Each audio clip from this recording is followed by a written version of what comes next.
Hey everybody, welcome back to the channel. My name's Andrew. So excited to have with us today a red teamer on the channel today, Paul Nieto, who is a red teamer for Royal Caribbean, which I have to admit, I have so many fun questions as we get into this. Yeah. But so excited to have you on. Also a fellow YouTube content creator for some red team stuff. But Paul, I want to pass it to you for a short introduction. Yeah. Paul Nieto III, red teamer at Royal Caribbean, red team operator. Yeah, just passionate about red teaming and like the industry and love learning to grow. Well, Paul, we're so glad to have you on the channel, and it's always nice to get a red team, blue team kind of vibe, I think, on here, because it's so funny when we get to chat to people in our industry and they say, I want to get into cybersecurity. Majority of the time, they either tell you they want to get the like IT help desk, blue team, or red team. So it's great to hear kind of like all the different types of people that are in the red team industry, different things that they specialize in or how they kind of got to break in. And we'll go ahead and knock off our first question. So obviously back in school or back in the day when we're trying to figure out what we want to be when we grow up, we say doctors, lawyers, teachers, astronaut, basketball players, but obviously we got into cybersecurity. What kind of got you interested into cybersecurity and red teaming, and how did you get in? Yeah. So back in elementary school, what I actually wanted to do was two things. Number one was play in the NFL, and number two was be a mechanic because my dad was a mechanic. He had a good brand name for himself back then in the 80s and 90s. The thing about that, where I would say the initial thing that spawned me into the red team, mainly the physical side of things, was being able to overbeat him by bypassing, like how to bypass a car, the starter, and all that stuff. Like that's kind of stuff that got me into it, just try to be outsmart him. That's kind of where it got into it. And then again, yeah, the passion for football, wanting to play in the NFL. Nice. Did you have a specific team you're trying to shoot for? I was a Cowboy fan since birth. That's the one. Yeah, I was shooting for back then. No, man, that's so cool. And then obviously I'm sure as a kid sitting, I'm kind of curious for Caribbean because obviously for all the ships and stuff, other than when they're at dock or at ports, they're out on the oceans and out in sea. I mean, so there's obviously probably a lot of maybe aspects of SCADA or that physical aspect of security too on those ships, which we're going to dive into because I got so many. I saw that and I'm like, oh my God. I'm like, first off, how many cruises have you been on is one of my actual first questions. If there's any cool perks of that. So they actually give you employees a free cruise when you sign your offer letter and stuff like that. I didn't get a chance to take mine because I couldn't make it yet, and I've never been on a cruise. To be honest with you, no way. All right. Yeah, interesting. People look at me like I'm crazy. Ask me that. I've been on two, and we went on Royal Caribbean for my honeymoon, and it was fantastic. So shout out to Caribbean because yeah, they did a great job, or Royal Caribbean.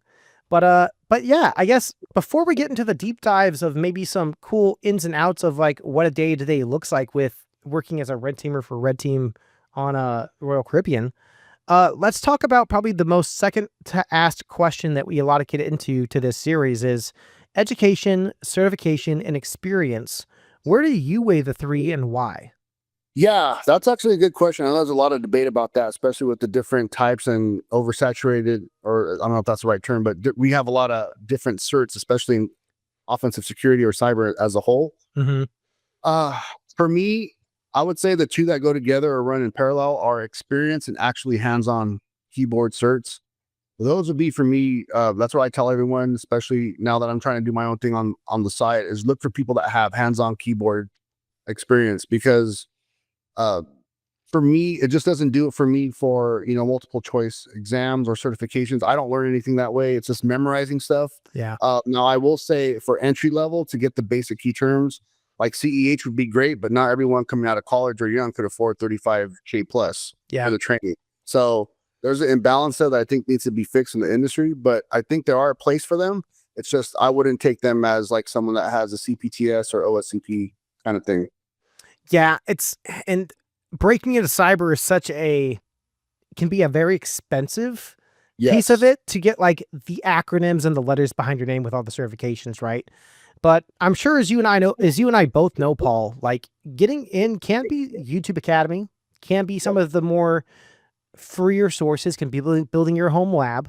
But I agree with you that when I talk to folks as well, when it comes into breaking into this industry, I always say you have to have three of the two in order to come to the table to get that job. It's that you have education and certs, you have certs and experience, you have experience in education. And just like from the military time, there's always an exception to policy, right?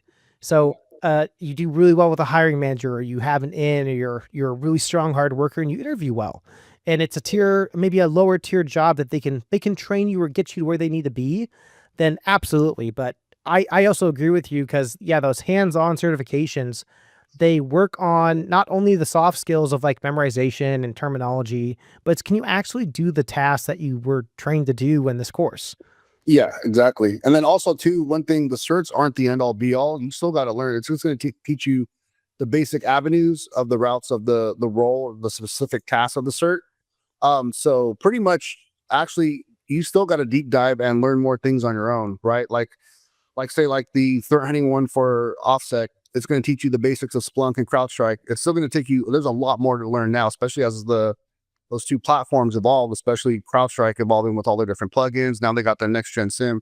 So you still got to add extra on your own time to develop those extra skills. Do you have a favorite tool that if you had some junior pen tester come up to you saying, "Hey, Paul, if I really wanted to sharpen my skills, what would be like the top 2 or 3 tools I should really start looking into and getting good at?" For me, I would say just especially on the, well, I'll give two for the pen testing side. That would be, I would say like the certify and Bloody AD, and then also like NetExec. And then for a third one, it's going to throw people off, but I would say CrowdStrike, because CrowdStrike, not only is it beneficial to have that extra skill set on your resume and that knowledge base, but it's also going to make you a better red teamer. And CrowdStrike, I mean, it's theirs to lose. They're the best, in my opinion, EDR with all their stuff coming out with the adversarial stuff, their reporting, their intelligence, next gen sim, their different aspects of Charlotte AI. You can't beat it. So it's a great 2 and 2 to have the skill set and then also help you to be a better red teamer. Yeah, at a lot of the places I've worked and just folks I've talked to, like CrowdStrike seems to be the cream of the crop EDR. Yep. And I've talked to like a pen test teams or even third-party pen test teams where it's like you turn your EDR detection on like extreme or like the highest sensitivity when it comes to alerting. And sometimes your red team, no matter how well or skilled they are, they're bashing their head against the wall because like, yeah, we did this, got blocked. We did this, got blocked. We did this, got blocked. And I tell people too, and it's hard to get the experience within CrowdStrike. This is the only thing I don't like about CrowdStrike. Unless you are in an organization that uses them for their CrowdStrike University, it's so hard. At least I found maybe 2 classes on Udemy of like a third-party person teaching the CrowdStrike platform. But I found that difficult to like find folks resources like for like their training. I know they have like some of the free stuff like for the Falcon 101 or the Falcon like instant responder, but it's like I've always had access to CrowdStrike University because of my business, like the companies I've worked with. So it's like, so I not shout out to you, CrowdStrike. Love the platform, but I wish you could be a little bit more friendly for maybe like third party folks trying to learn the tool or training. But no, I'm 100% on with you on that because I think CrowdStrike does a great job, and knowing how to use that both on a blue team and a red team skill is phenomenal. The way it breaks down threat detections, the process tree, and everything kind of going on within as well. Yeah, and then also to touch on that, like we use Fortro, we got their red team pack, and even Outflank is probably out of the 3 that they bypass. Sentinel-1, Defender, and I think Microsoft Sentinel, and obviously CrowdStrike. CrowdStrike is still the hardest one to go through. So yeah, shout out to you, CrowdStrike. You guys are doing great things. Whether you take down airports or not because of a bad patch, you're still good with me. Out of curiosity, are there any kind of cool stories you might be willing to share of maybe an interesting case you've gotten to work? Because obviously so many people coming on and off the cruise ships from different countries, cultures, with connecting to all their devices they bring onto the ship. I'm sure you have some wild stories.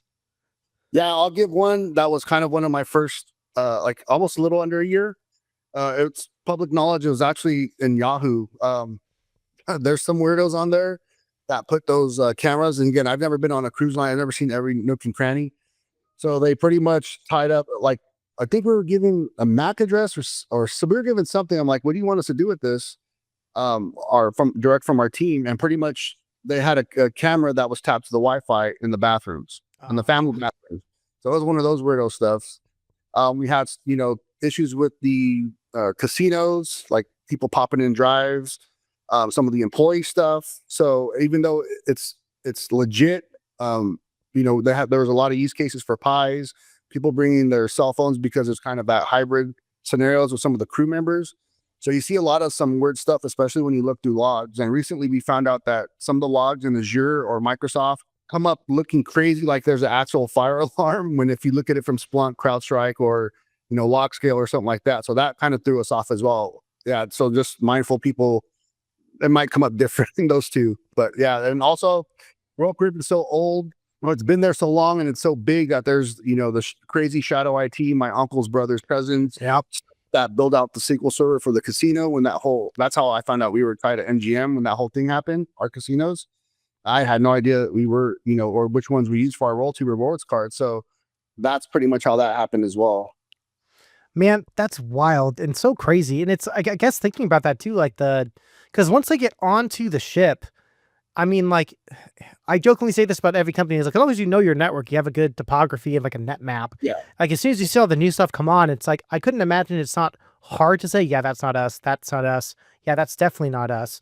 Because if you have a strong naming convention and kind of everything piped together, as soon as you see that kind of weird one-off, like, what the heck's that?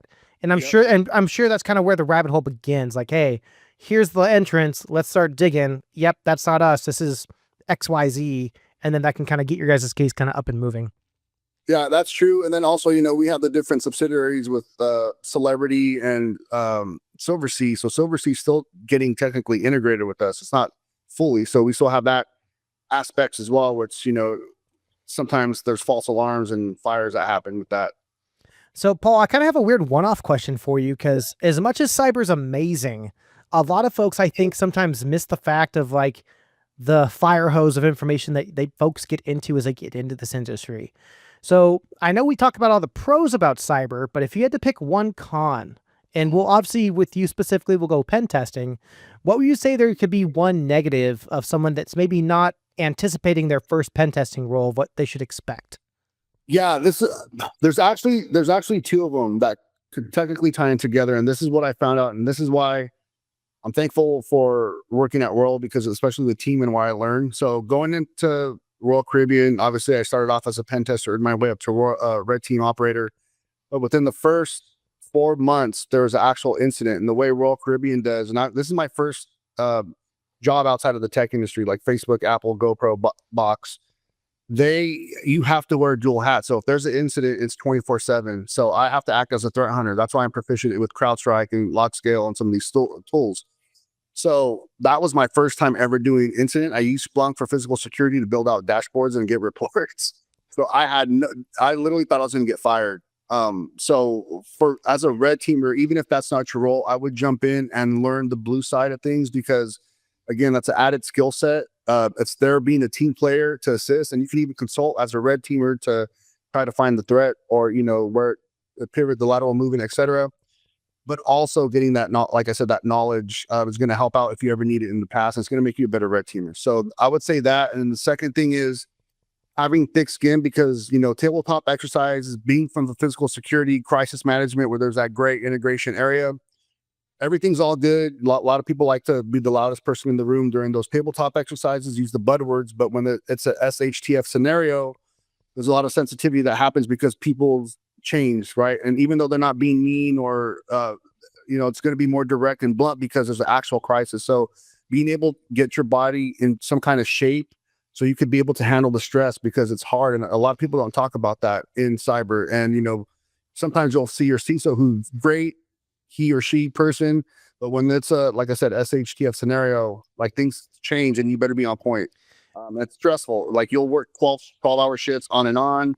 It's not easy. So yeah, I currently work a Panama schedule, so I work 12s, and I totally feel that. And I think that's actually a really solid point to bring up, of like just the mental health and also the physical health. Like, yeah, like IT gets such a bad rap of like, you remember Jurassic Park, where it's like you go see the IT guy and he's big old fat guy eating Cheetos, brushing off the desk, drinking their sodas or monsters, IT white monsters law. But it's like, I do the same thing. Like I always joke with my friends, I eat so I can work out, and I work out so I can eat. But it's just like with going to the gym and staying in shape or healthy, with our job, like we're sitting 95% of the time. And it's like, unless you're doing a physical security like maybe like op or something on a business. Like, yeah, a lot of our stuff is just on a laptop sitting. So like I always emphasize too, like, when I tell folks to get ready for the first roll, like, hey, like I call it a go take a break and go touch grass. Like Yeah. I work inside a skiff. So it's like me and my coworker, my key man, let's go do a walk around the building. We'll literally go walk around the building and we literally go like, we'll touch a bush or a tree. Cause it's just like, hey, look, we're outside there's windows and it's just a joke, but it's just like, it's that mental step away where it's like, also like get blue lens glasses is another Yeah. big piece of advice I give folks. Cause it's like looking at screens all day just really hurt the eyes. So it's like, help protect yourself and like stay in shape, eat healthy, try not to eat out all the time. But I think like you said, I think that's a huge thing, Paul, of like, yeah, just be ready, mentally be ready, have thick skin on blue team and red team. Yes. Because myself on the blue team side, when we do those pen test engagements with our internal red team or a third party team, it's like, oh yeah, we caught this. Like, yeah, but you missed this. Like, oh crap. It's not that you're bad. It's just like, hey, look, like, let's do it now where this is an exercise. And yeah, we might grill you that you missed a process or, emphasize like, hey, you guys really missed this, which was really important. And it's not a dog that you don't know what you're doing or like, hey, you guys are bad analysts or bad pen testers, but it's just like, hey, like we can always do better. Let's make the mistakes now. Let's train up on those and then just get better. Yeah, no, and that's also why I like purple teaming, and when it's constructed or put together, the program's put together where it's not bashing or putting down the blue team. You're actually walking step by step. Because again, like I say, I look at it from a dual aspect where I get to learn the blue team side, right? Because not only that, from a red team operator or pen tester, you get to see how they operate in an actual event. You get not only operate, but you also get to see how the tools integrate, work together, and also with the actual people, right? All you get to see how everything's formulated. And even if you're doing the tabletop or cyber range, you get to see how everything's working together. The different war rooms are spinned up, who's talking to who. So that helps you out a lot from the red team standpoint. No, definitely. And Paul, I have this question too on tools. So obviously writing reports are very important. And for those that are wanting to be pen testers and think that all you get to do is tap keys and guys, I'm in. Once you're in, you then also get to rectify and capture everything you did to get in. So when it comes into report styles or maybe tools, because I know from talking to many of my pen test buddies that there are tools that can help with pen test reports. Do you have one in particular that you like to use, or do you do a lot of your stuff manually? I do not do manually. Last week, I will be doing one manually for the CAPE exam coming up. Sysraptor, I mean, kind of manually, or semi-manually, but Yeah. yes, I do PlexTrack. We use PlexTrack. It helps out a lot. Just from the reporting standpoint is really great. Also how it breaks down the different metrics and pretty much what we do, especially, we got the different ships. So utilizing Horizon AI and getting that data, dumping in the weakness CSVs into Horizon, and it just lays it out evenly. And then you can break down the report however you want.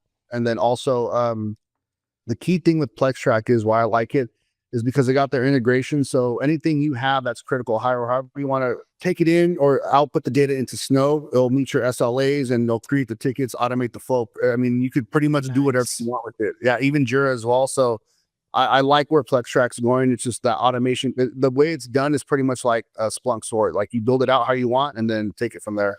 That's So awesome. Speaking of AI, this is going to be a quick follow-on question. So like you have all these other companies now starting to come out with like AI pen testing as a service, or even we've now seen some like threat reports where people are using like the NG8N or the automations like for doing pen testing and like compromise.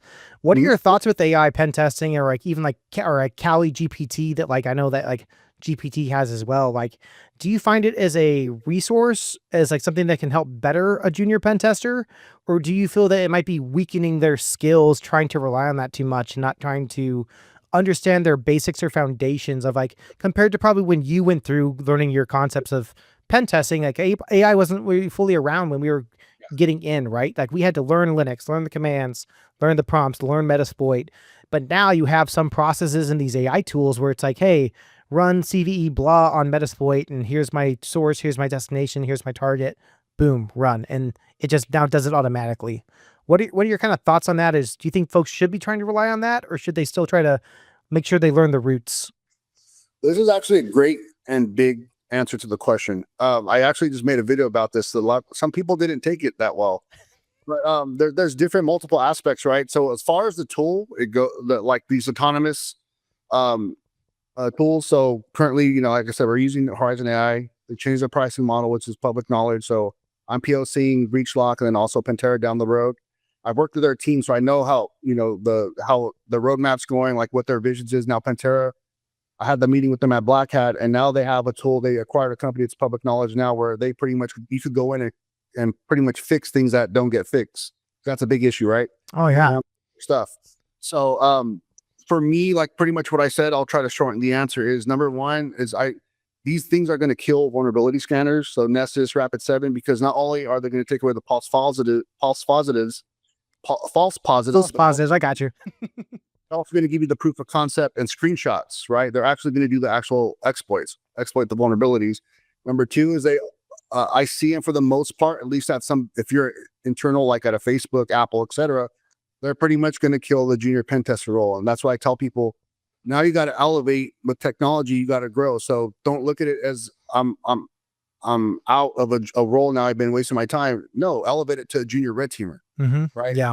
Pretty much these pen testing tools are pretty much going to be the new vulnerability scanners, right? And it's just going to elevate one up another. Now you're going to have AI red teaming and all that stuff, pen testing AI and all these different technologies that haven't even been announced yet that are going to happen with AI. That's where it's just going to snowball, right? You can't look at it downhill. Number two or number three is you got to look at it from a business side, right? Imagine at Royal Caribbean, we have all these different pen testers going to ship by ship every month.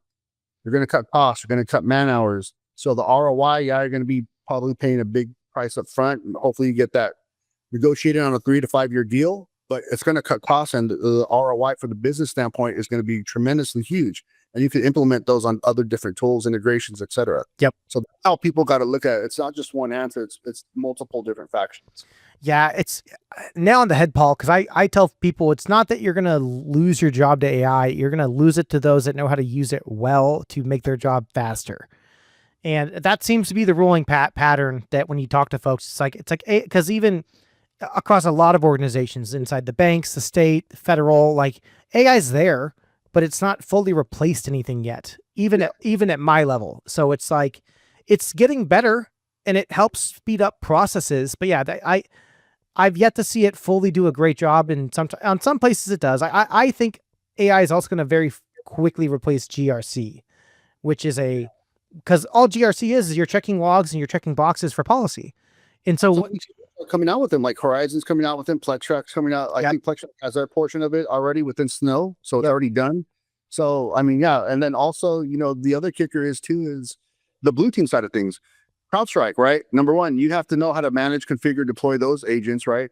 And number two, imagine this, because this was a kicker. Like I said, I was horrified, and I literally thought I was going to get fired. My first incident, but now with the threat hunting portion that CrowdStrike's releasing with their the adversary license, you can just type in whatever, and Charlotte will query it for you. And that's going to save speed, because speed is key to isolate a threat, right? Especially in an incident response. So don't look at it as bad. It's helping you out. It's helping you out by giving time back, and time and knowledge is my top two currencies, and that's definitely going to help out in cyber. No, 100%. That's how I look at it. 100%, Paul. Well, I got 2 more questions left for you, man. These are my fun questions. So first off, huge thank you for coming onto the channel. I know I've been LinkedIn stalking you for a while, but love the stuff you've been putting out in your content. And as a huge thank you for coming on, I'll be sending you my link to my cool GingerHacker swag shop to find an item on me as a thank you for coming on. But last 2 questions I have for you is, so when you're not doing cyber, what do you like to do for fun? What do you do to unplug? What do you kind of do to reset? Yeah. After Hacker Summer Camp, that the month or 2 is kind of like my downtime, just relax. And then also, like I said, I've been building up my own thing on the side. But now that I'm back into it, running, the gym, and then getting back into jiu-jitsu. So nice. That's pretty much what I like doing. Yeah. Favorite workout? My favorite workout is I use Nick Bear's Hybrid Athlete 3.0.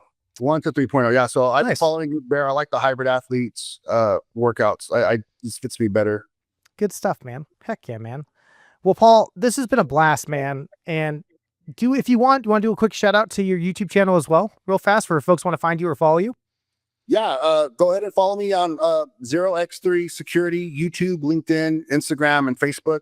Yeah, we're there. I'm trying to get everything situated. Like I said, I'm building my own thing on the side. So I got to do a lot of different presentations locally at Chamber of Commerce and stuff like that. So I'm going to try to get a scheduled streamline for that, lives and stuff like that, doing boxes again.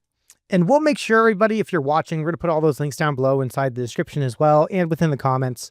But Paul, this was fantastic having you on the channel. So glad we got to connect and chat, have you share your story and all this great info. And last but not least, what's the last piece of advice you'd give someone trying to break into cyber? I would say two. Number one is be consistent, especially, you got to learn and be on the fly, be ahead of the trends and the curves, or else you're going to go extinct. And then number two is don't look to work-life balance in cyber, because especially if you're on the blue team side, because you'll have it, but don't look at it like other roles. Like if you're in finance, HR, because it's not going to happen. Good insight and great information. Well, Paul, thank you again so much for being on the channel. And everyone, thank you for coming in to another episode of Breaking into Cyber. As always, we'll catch you on the next episode.